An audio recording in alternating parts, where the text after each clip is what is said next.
So that's pretty crazy. We put a video up of Joe Biden in a Whataburger, saying that he was praising Beto O'Rourke's gun control policies and then saying if he's elected, he'd be coming for him. Apparently, some people think we're taking that out of context and that Joe Biden doesn't actually believe that and that he was referring to coming for Beto himself. So we wanted to take a chance to fact check it. Now, first of all, considering how Biden has non-linear communication style, how he bounces around from topic to topic, I guess it's certainly possible. I don't think that's a whole lot better considering that when he's coming for Beto, he would be coming for Beto to enact the most radical gun control policies that we've ever seen from a candidate.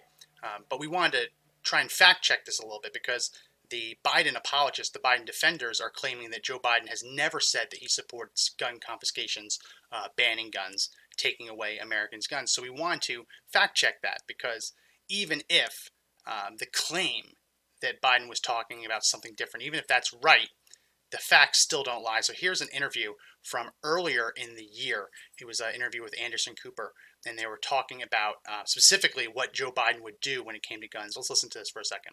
Turn up the volume. So to gun owners out there who say, well, a Biden administration means they're going to come for my guns. Bingo. You're right if you have an assault weapon.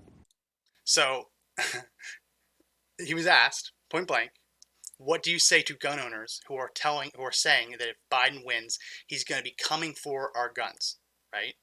So that language is identical to the language that Joe Biden used in the Whataburger dining room. He's coming for him, right? So here we have Joe Biden having a chance, albeit it was a couple months ago, it was last year, having a chance to respond to that claim directly. And instead of trying to push it aside, he goes, bingo, let's keep listening. The fact of the matter is they should be illegal, period. Look, the Second Amendment doesn't say you can't restrict the kinds of weapons people can own. You can't buy a bazooka. You can't have a flamethrower. The guys who make these arguments are the people who say the tree of liberty is watered with the blood of patriots. We need the protection against the government. Yeah, so that is, he's creating the straw man. No one is out there, well, some people are, but no one is out there actually saying that we need bazookas, and if you don't let me go into a Walmart right now and buy a rocket-propelled grenade or a rocket launcher, then you're violating my liberties. Now, some people make that claim, and a literal interpretation of the Second Amendment can be interpreted that way. But he's creating a straw man trying to support his policy. When he says bingo, he's going to come for your guns, he's not talking about coming for bazookas. He's talking about coming for everyday guns, the most commonly owned guns in America. But he's trying to create this straw man argument to make it seem like his radical approach is somehow better. I don't think he has a little bit more to say. Let's listen. You need an F-15 for that. You need something well beyond whether or not you're going to have an assault weapon. Okay, so right there, he's saying F-15. First of all, the F-15s, I believe they're all out of service now. So that just shows his age, I guess, a bit.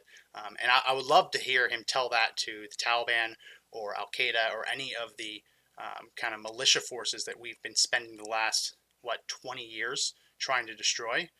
If an F-15 was enough, you'd think that we'd be out of these countries already. But since he's talking about assault weapons, I wanted to take this opportunity to, I've mentioned it in other videos, but I want to take this opportunity to actually pick apart what he's talking about. So I'm going to cut right here, and we're going to look at the bill that was passed in 1994. Okay, so here is the bill from 1994. We can scroll up so you can see that I'm not pulling the wool over your eyes. This is the legislation that was passed in 1994 that included Dianne Feinstein's assault weapons ban. So let's go down to the part where she actually names the guns that are banned by name. Here we go. It says, I have a monitor above the camera. The firearms that were explicitly banned by name, let's count them. Norinco, Mitchell, so that's AK-47 types. Then you had Uzis and Galils.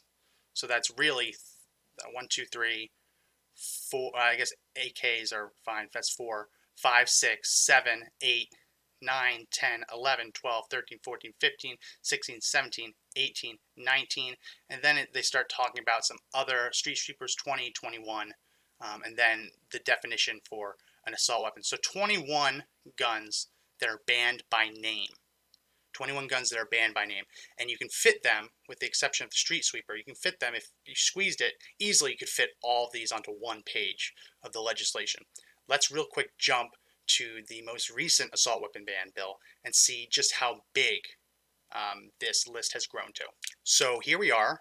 This is S66. This is the current assault weapons ban bill as introduced by Dianne Feinstein this last year. So it's the active bill right now. Let's scroll down to the part where it lists the firearms that this one bans by name, just so you can see.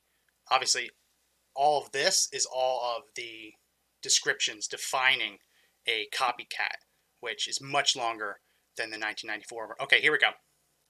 These are just the rifles that are banned by name.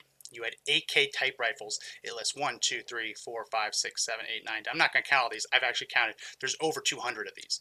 But you can just see how it's gone from 21 guns that were banned by name to that can fit not even on an entire page. Now the most recent one, here's page 1. Keep scrolling down. Oh wow, there's another page. All these different models of firearms. Oh, it keeps going. All these different models. It even keeps going even more. Wow. So it's funny. You can see here where they're doing it in alphabetical order, and then you see that they just kind of give up on it and and start ignoring the alphabetical order. Wow, they're still going.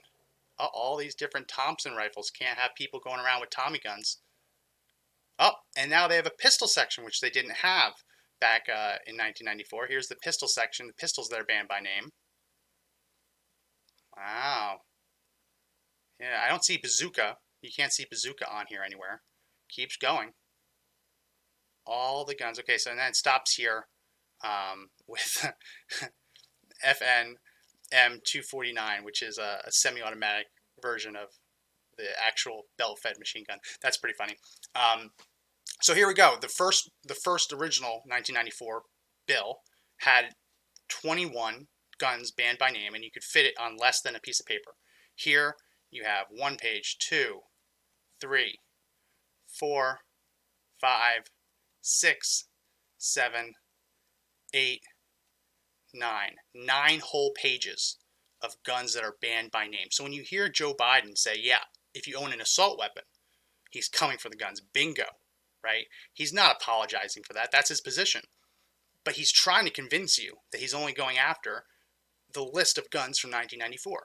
He doesn't want you to know that the new list is all of these pages long with over 200 guns that Democrats figured out they don't like anymore and want to ban by name. So I don't buy the argument at all that Joe Biden wasn't trying to say that, that he's coming for the guns. I think that was him in a non-linear way, bouncing back to his original what he was talking about, which was Beto O'Rourke's gun control position.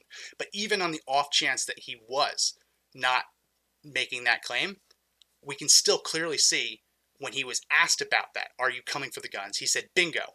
And this is the list of all the guns that he wants to ban. So I don't buy it. Keep downvoting it. I don't really care. It's pretty clear when he named Beto O'Rourke in charge of his gun control policy, he knew what that meant. And in Biden's own words, he admits that he's coming for the guns. Bingo.